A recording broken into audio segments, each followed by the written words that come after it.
Hi, I'm Deborah and this is Andy, and we are HICL, Home Improvements and Construction Limited. We've been working together in our family business now since 2013, but prior to that, Andy was running the business all by himself for a number of years. We have this year seen a real change in the nature of our business. That's partly due to a few tweaks we've made in how we run, but also due to the sort of differing landscape of the economy and what people are prepared to do to their homes and not. So we faced a few challenges this year, but I think we can both agree it's been a really rewarding year for lots of different reasons. Absolutely. Yes, as Deborah said, I'm Andy. I started the business, Home Improvements, in 2000 as a painter and decorator, and then just progressed over the years. Now, very proudly saying we run a very successful building company around in Surbiton, Kingston, and around Surrey area. So this year has seen a change in the way that we approach our business. A lot of the business prior to this has been quite organic, word of mouth, recommendation, which to be honest is always a really great way of gaining new business, because if people are prepared to advocate for you, then that speaks volumes. But we are always ambitious, always want more for our business.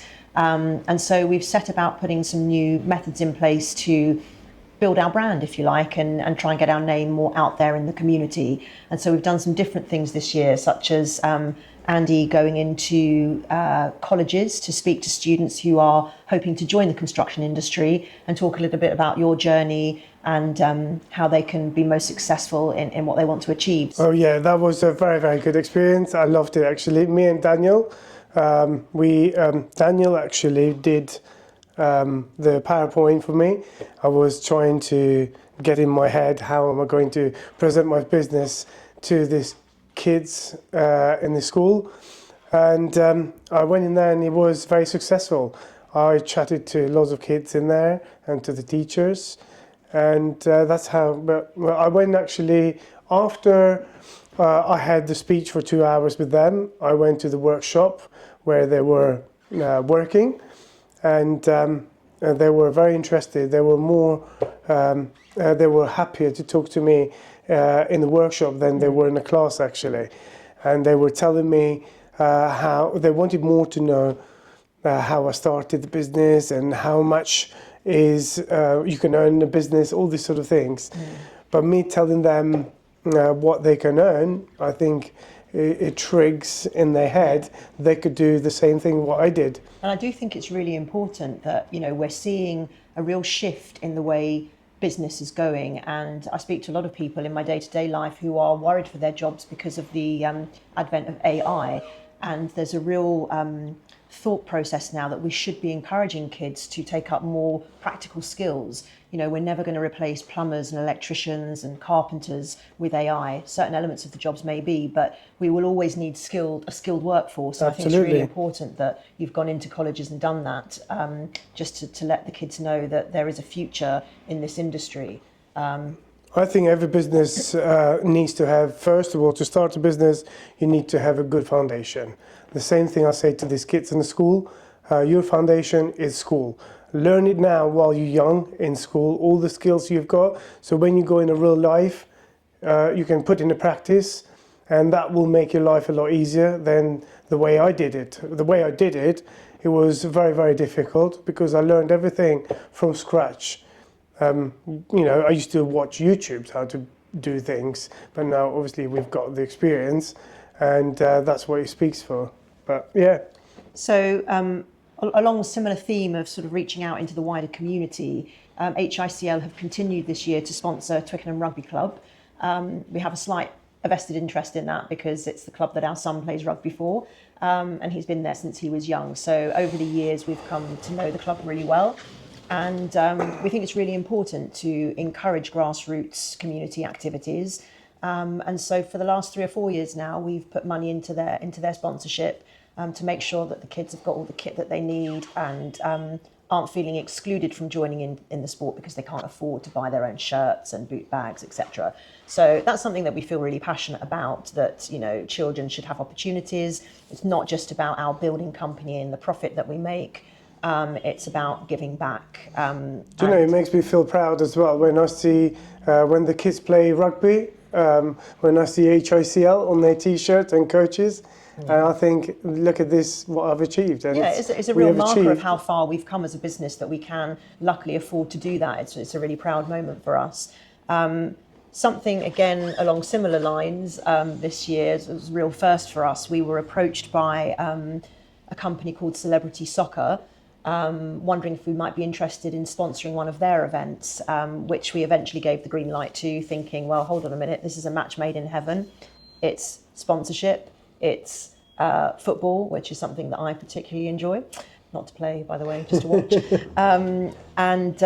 We had a massively great time supporting that event with various well-known celebrities, and Andy even got involved playing on the pitch with them, which I did not think was going to be possible, given that he's very well. not hit the football pitch in quite a few years.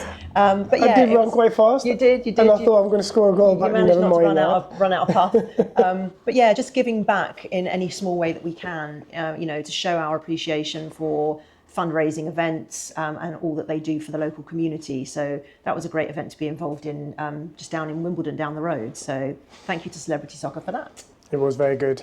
I did enjoy it. I went to the changing room and with all the celebrities in there. And it was really interesting to see myself surrounded with all these people. Yeah. Majority of them probably I didn't recognise them. And I didn't want to say to them, I didn't want to say to them, sorry, what's your name? But I did recognise most of them, and they were really decent people. And some of them, I think it was, but I know it's Danny Dyer.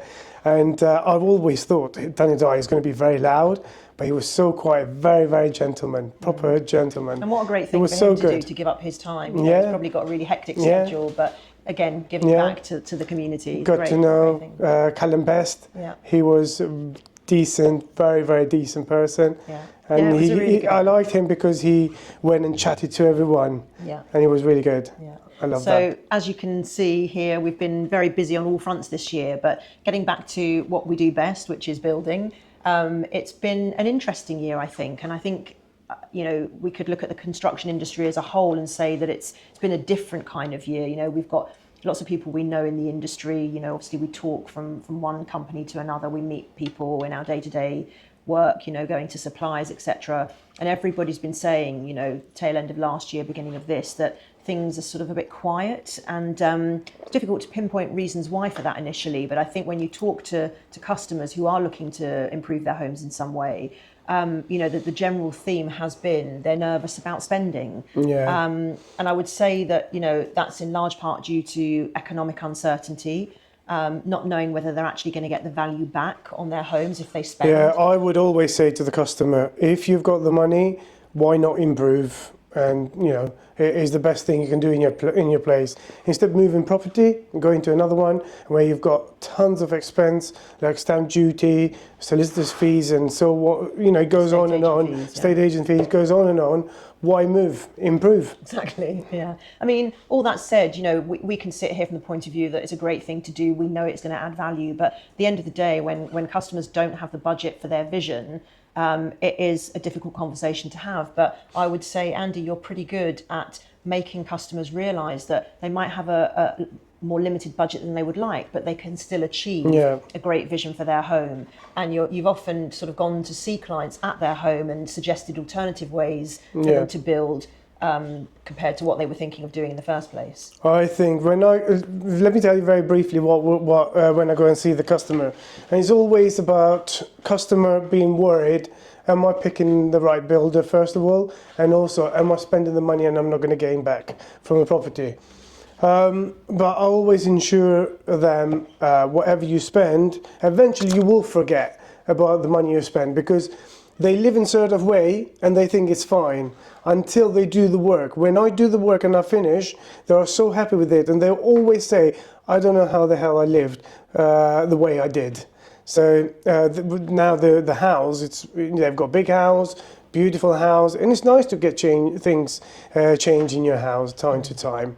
Not necessarily everybody does a big projects, but you can improve the property literally just by spending just as little as decorating a bedroom maybe, or refurbishing a kitchen. You don't need to take the kitchen all out. All you can do is just spray the kitchen units, and it looks fresh. It looks Just a facelift. yeah, it looks really Everybody good. loves a facelift. And I think it's very important to guide the customer in the right way with the budget they have. Sometimes they come with the big ideas and they don't have the budget. But I always say to them, look, if you tell me what's your budget and we can work around what you have.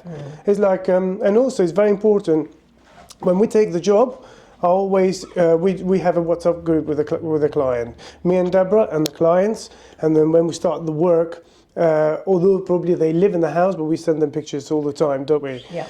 And that just shows them the progress every day, what we're doing. And the schedule of work, I think, in this business is very, very important, because they know every week what's going to happen. Because we give the schedule of week 1, what we do, week 2, week 3, and it makes them feel a lot more comfortable, and they know what we're going to be doing. Definitely. I mean, most of our customers will always feed back to us and say, that the clear communication was really helpful, because we mustn't forget that for a lot of people doing work like this, it will be their first time, and they don't really have a concept of, how it's going to be, what to expect. It's quite a scary process at the outset, and it isn't until they've been through it, hopefully having had a very pleasant experience, that they realise, that the clear communication and the milestone check-ins, and, we even offer, if they live locally, that they can come into the office and have a weekly meeting catch-up. If they're not so local, we can do that via online.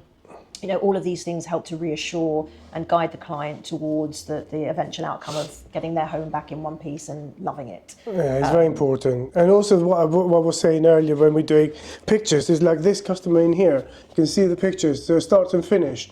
Obviously, I'm not going to show you a whole book, but it's quite nice for them to see the house, how it was, just tells briefly about us, and then little pictures, like how the house used to look in here and what it looks like now.